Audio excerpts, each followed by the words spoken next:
दोस्तों नमस्कार। मैं हूं आपका दोस्त डॉक्टर अनिल अग्रवाल। पेशाब से संबंधित बहुत सारे रोग होते हैं और बहुत सारे इन रोगों की वजह से रोगी बहुत परेशान भी रहते हैं। कुछ ऐसे साधारण प्रश्न होते हैं जिनके बारे में अधिकतर रोगी पूछते हैं कि उनके पेशाब में क्या हुआ है। तो आज मैं उन्हीं के ऊपर कुछ एक चर्चा करना चाहूँगा, जिसके अंदर सबसे पहले मैं आपको बताता हूँ कि जब किसी भी व्यक्ति का हम अल्ट्रासाउंड करवाते हैं तो उसके अंदर यूरिनरी ब्लैडर के अंदर जो लिखा होता है कि पोस्ट वाइड यूरिन, मतलब पेशाब करने के बाद उस थैली के अंदर कितना यूरिन बचा रह गया है। तो उसके अंदर किसी का लिखा होता है 30 ml बचा है, किसी का 40 ml बचा है, किसी का 10 ml बचा है। तो फिर रोगी पूछता है कि भाई इसका क्या मतलब हुआ कि ये मेरा ठीक है या नहीं है।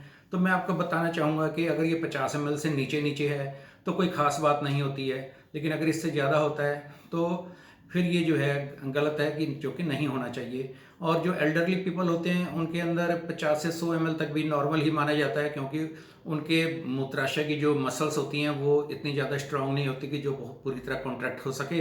तो उसकी वजह से फिर पूरा यूरिन बाहर नहीं आ पाता है, जिसकी वजह से काफ़ी यूरिन अंदर रह जाता है, जिसे हम पोस्ट वाइड यूरिन कहते हैं। तो उसको भी हम नॉर्मल ही मानते हैं। लेकिन ये पोस्ट वाइड यूरिन का क्या मतलब हुआ कि एक तो मैंने बताया कि ओल्ड एज की वजह से ये अंदर रह जाता है। दूसरा, जिन लोगों का प्रोस्टेट बड़ा होता है उनका भी यूरिन बाहर निकलने में दिक्कत लगती है, क्योंकि और इसी वजह से जब अंदर ज़्यादा यूरिन रह जाता है तो रोगी प्रोस्टेट वाला जो है वो बार बार यूरिन के लिए जाता है, क्योंकि बहुत जल्दी दोबारा ब्लैडर भर जाता है तो उसे फिर दोबारा जल्दी जाना पड़ता है।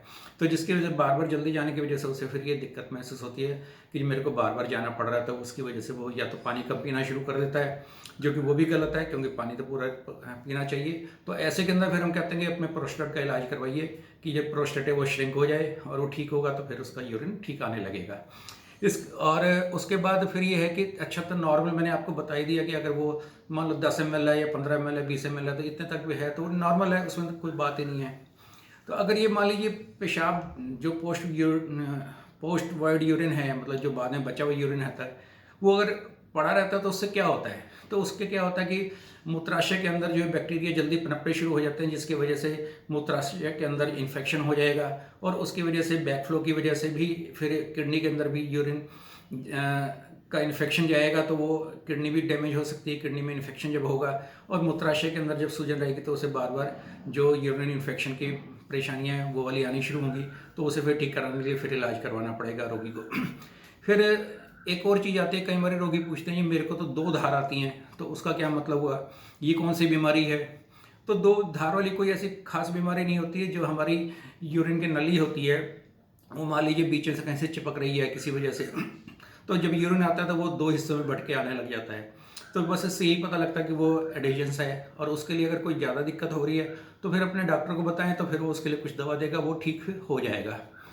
अब एक होता है कि हम यूज करते हैं वो शब्द डबल वाइडिंग यूरिन। डबल वाइडिंग यूरिन क्या होता है कि जब रोगी यूरिन के लिए जा रहा है, करके आ गया, तो काफ़ी सारा यूरिन फिर बचा रह जाता है।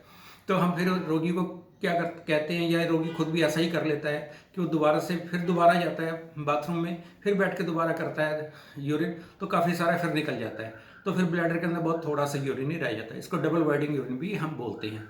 फिर एक और होता है कि कई बार कि रोगी यूरिन तो करके आ गया है, उसके बाद भी उसको ब्लैडर के अंदर ऐसे सेंसेशन रहती है कि जो दर्द हो रहा है, तो इसका भी क्या कारण होता है। तो इसको हम बोलते हैं ब्लैडर पेन सिंड्रोम।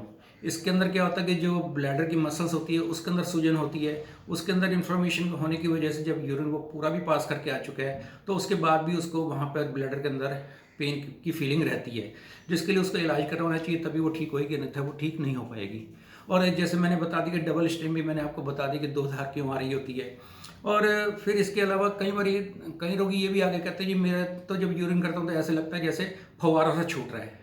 तो फव्वारा से भी छूटने के पीछे कारण क्या होता है कि क्योंकि जो यूरिन नली होती है वो किसी वजह से अगर छोटी हो जाए तो उसमें से जब पीछे से प्रेशर लग के यूरिन आ रहा होगा तो वो आगे बिल्कुल ऐसे जाएगा जैसे फव्वारा सा जा रहा है।